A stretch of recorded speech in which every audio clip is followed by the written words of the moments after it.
a developed country on the centenary of the Republic in 24/7, and India that enjoyed an increasingly greater role and status in the world that contribute to peace, stability, development and prosperity in the region and the world. Over the past 10 years, under the leadership of His Excellency Prime Minister Modi, India has become the 5th largest economy in the world, one of the top powers with a striking global role, and having made its mark. The leadership of the BJP and the Prime Minister have brought about great benefit to the Indian people.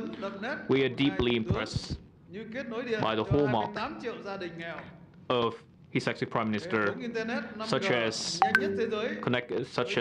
electricity coverage for 28 million poor households, 5G connection, social security, and a dramatic increase in the people's living standard, and food security for all, including 800 million who benefit from free food. This is a result of a great effort from the Indian government and His Excellency Prime Minister personally. Rural areas have clean water coverage.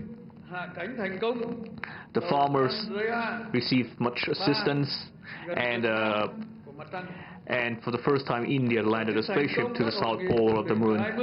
India also held a successful G20 summit and the Voice of the South, and advanced a corridor between India, the Middle East and Europe. India also played an important role in the fight against COVID-19 with 4 types of vaccines, from which we also benefited. And even in the production of COVID-19 treatment drugs, we also imported quite a quantity from India.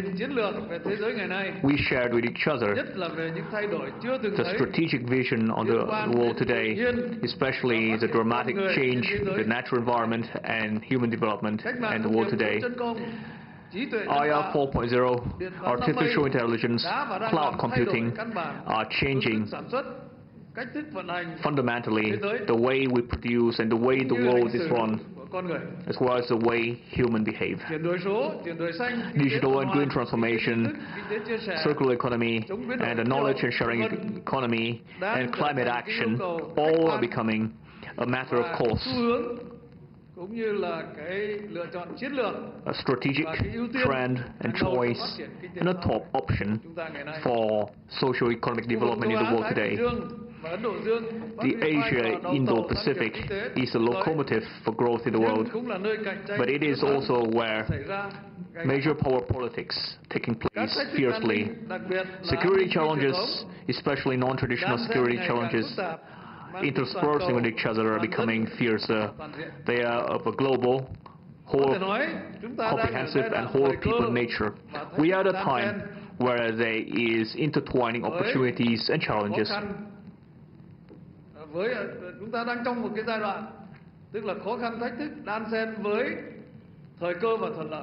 There are opportunities intertwined with challenges, but there are more challenges than there are opportunities. If I could add that much, that is the state of the world today, and the issues that the world face is of the global, comprehensive and whole of people nature. Therefore, we need an approach and a methodology that is global, upholding multilateralism, calling for international solidarity, with the people at the heart as a driver and the actor of all policy, and leave no one behind. Given the state of the world today, that is our position and solutions. And this is what I've spoken with His Excellency Prime Minister. We need such solution in the world today. His Excellency, Prime Minister and I are pleased to witness the immense gains in bilateral relations, especially since the establishment of the Comprehensive Strategic Partnership. During his visit 8 years ago, we reiterated the priority and the importance that our two countries give to each other in our respective foreign policies. We agree to continue to preserve and cherish the traditional ties between Vietnam and India as close, trusted, and faithful friends. Friends that have stayed together, stood shoulder to shoulder throughout history, and forever after. We shall seek breakthroughs to further elevate this bond of friendship, enhance the comprehensive strategic partnership in a new strategic era for the prosperity of each country and the well-being of each people. We agree that Vietnam and India have a high level of political trust, similar culture,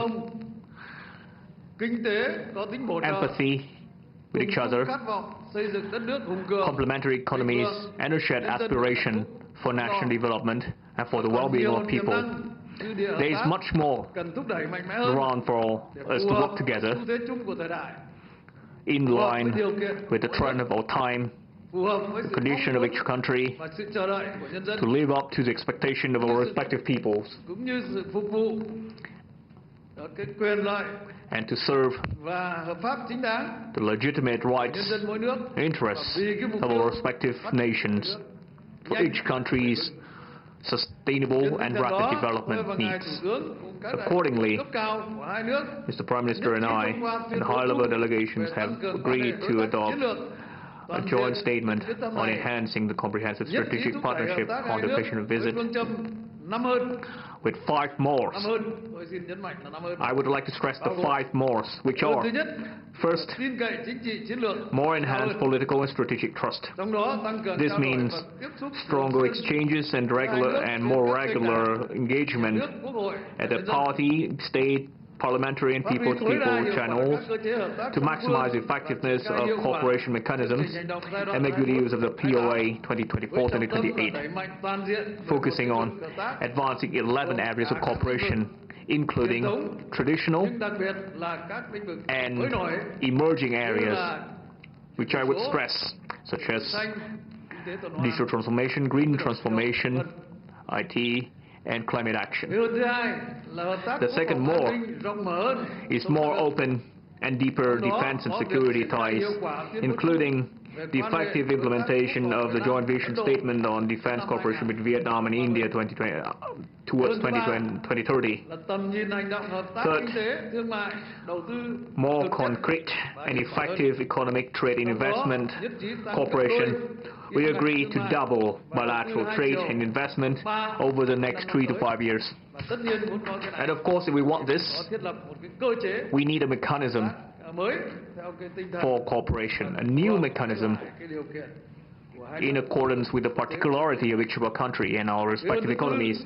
The fourth more is more open scientific, technological and innovation cooperation to maximize the benefit, maximize the potential and strength of each side in IR 4.0 to cooperate in scientific research, atomic energy, rare earth metal, renewables, and new areas such as semiconductor, AI, and cloud computing. The fifth more is cultural, tourism, and people-to-people shall be more and better, including cultural, civilizational, historical, religious ties between the two countries, making these values into the fundamental drivers to strengthen the friendship and exchanges between the two peoples. We also agree to further deepen regional and international cooperation, continue to lend support to each other at multilateral forums, especially the UN, ASEAN and ASEAN-led mechanisms, to promote peaceful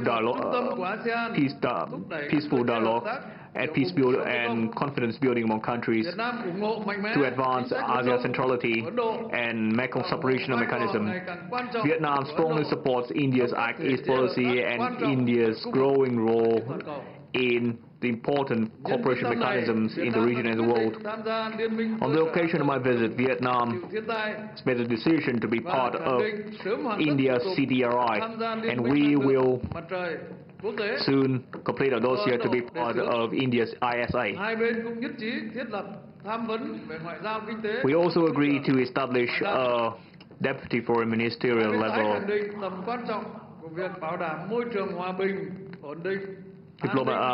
cultural diplomacy, the economic diplomacy dialogue. The two sides redoubled the importance of ensuring peace, stability, security, safety and freedom of navigation over flights in the East Sea, the South China Sea, and the peaceful settlement of disputes based on respecting international law, especially UNCLOS 1982.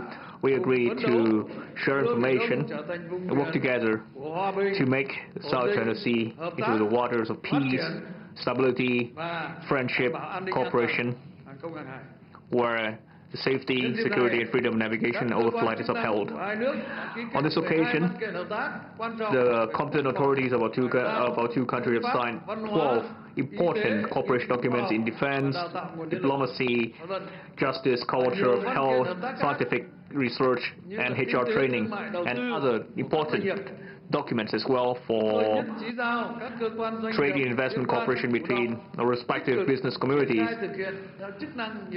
Mr. Prime Minister and I agreed to task the relevant authorities with implementing these agreements in the spirit of harmonizing benefits and sharing risk. Work together, enjoy the fruits together, win together, grow together. Sympathize with each other, share with each other, share a vision, and share an action.